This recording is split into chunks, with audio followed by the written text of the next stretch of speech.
Hello, everyone, and welcome back to another episode of the Fit and Flourishing podcast. This is also going to be displayed on YouTube as part of VLOGMAS.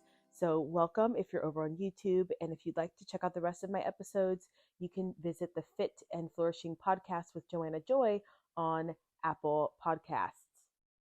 All right.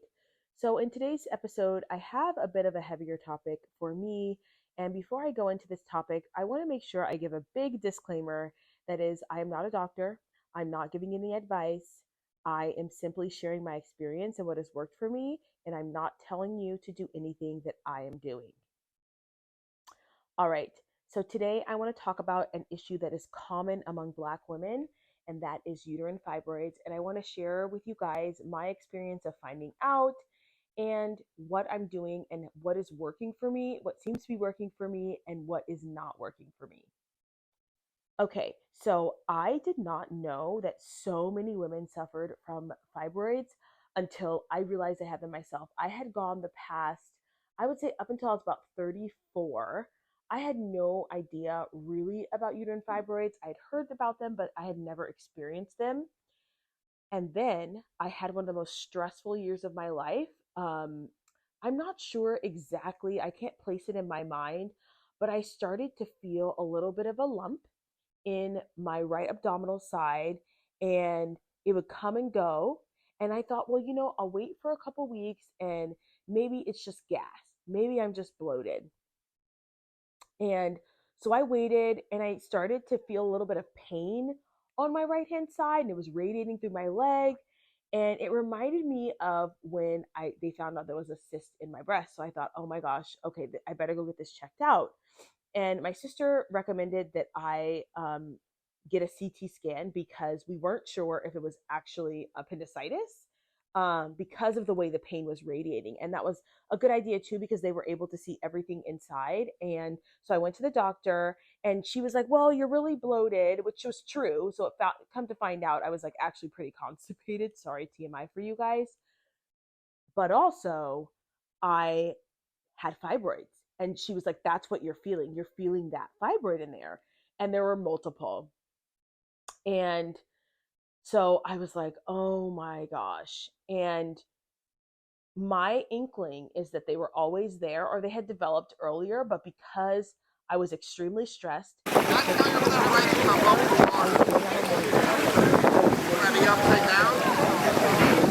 water, I wasn't exercising the same way that I used to. I just generally had more stress. They manifested faster, meaning, and I don't mean like manifest in that sense, but they start to grow because of the situation that I was in and because of the environment that I was living in. And so I was like, okay, so my sister also told me that she had fibroids. And I was like, okay, well, what's the course of action? And typically the course of action is that they cut them out. And for some women, they just take out the whole uterus. And I was like, okay, well, I want to have kids. And you guys know me, I'm kind of crunchy. So I want to do things, that don't involve, removing an entire organ. And so I started to do some research on my own about what was working, what causes fibroids, and how you can, at the very least, stop them from growing so rapidly. And one of the things that's interesting that I found out is that apparently all those relaxers we were using when we were like 10 and 11 and 12 have been linked to uterine fibroids. So that was pretty crazy to hear. I haven't relaxed my hair, like done a full relaxer in probably 3 or 4 years.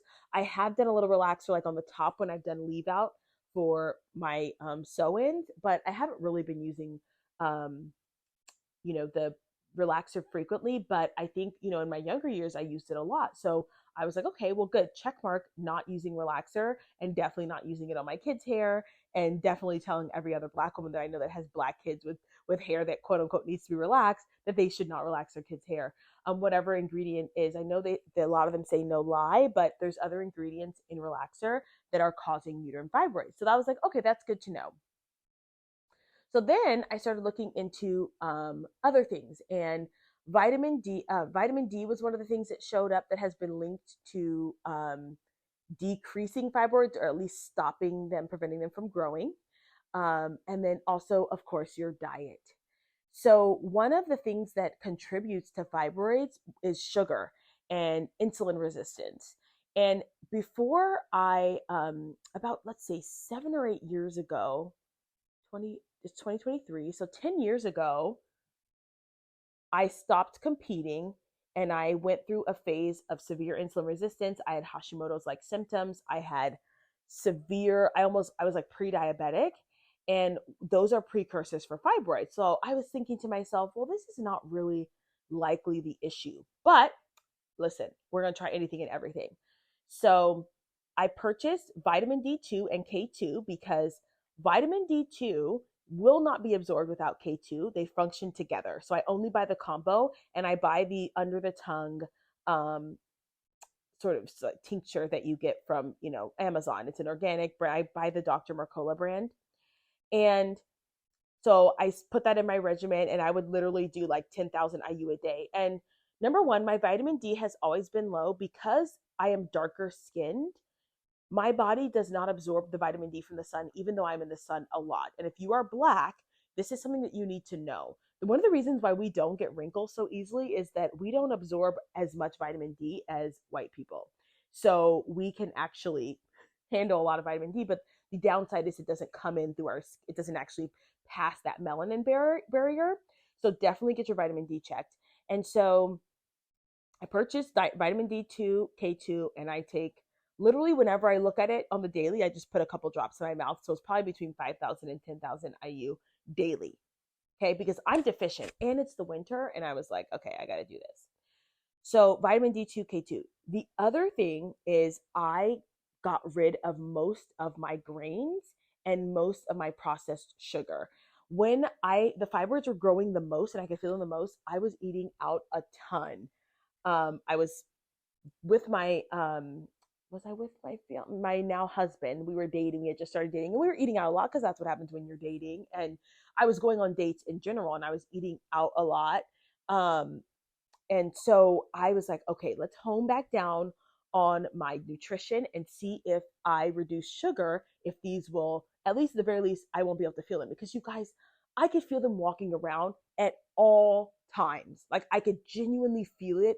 And it was like a golf ball in my gut. So I started to cut back on sugar, stop going out to eat as much. I cut out all dairy again. And I go through waves with dairy, you guys, because I love I love dairy stuff. But I go through waves, and it's funny that I'm mentioning dairy because I had a lot of dairy last month, and my cycle was so painful this month. And anyway, they're linked for me. So sorry to go on a tangent, you guys. I love this. So anyway, I cut out sugar, cut out dairy, cut out grains, and that seems to be helping. Right now, I can only feel my fibroid. I can feel one of them, and I can only feel it when my cycle's coming, which makes a lot of sense because they are hormone driven. So there's hormones are different around different types of your cycle. So whatever leading up to my cycle, I can definitely feel my fibroids more. And then now, you guys, when my cycle is done, I can't feel it at all unless I lay down and get a massage, and then it kind of like moves things around and I can feel it. So I'm really, really thankful that this seems to be working. Now, the third thing that I'm doing and that I actually stopped, and now I can feel my fibroids again, and I'm going to go back to it, is I started taking berberine. And berberine is kind of touted as the nature's metformin, which is an insulin and blood sugar control medicine.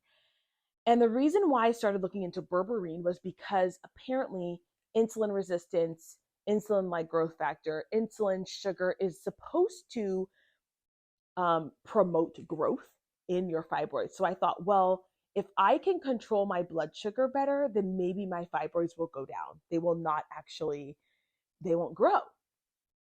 And I'll tell you guys what, I mean, leading up to my wedding, I was eating all kinds of stuff, but I was taking berberine.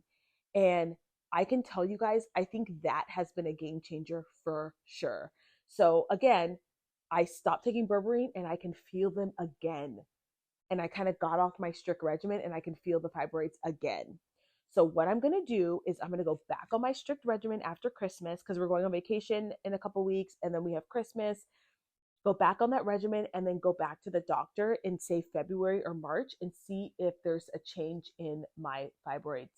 Because I can tell you guys right now, it felt so good to feel semi-normal, like walking around and not feeling a golf ball sized, lump in your right. It's amazing. So I just I just wanted to share this with you guys because I know so many women are struggling with this, and a lot of women are not ready to take out their entire uterus. I want to have my kids first, and then I'll consider it. But I want to see what environmental factors are contributing first, and see if I can get rid of this issue without cutting out my entire uterus. So as always, I'm drinking a ton of water. I'm drinking my electrolytes. I'm making sure that I'm doing high intensity exercise in combination with low stress exercise.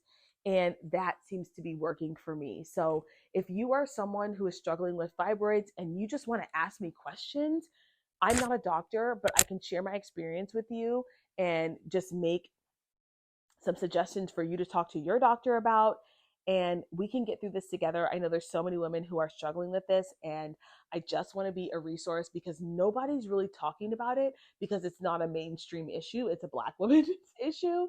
So anyway, you guys, I hope you enjoyed this podcast. If you're watching on YouTube, I hope you enjoyed this video, and please share this with someone that you love and know.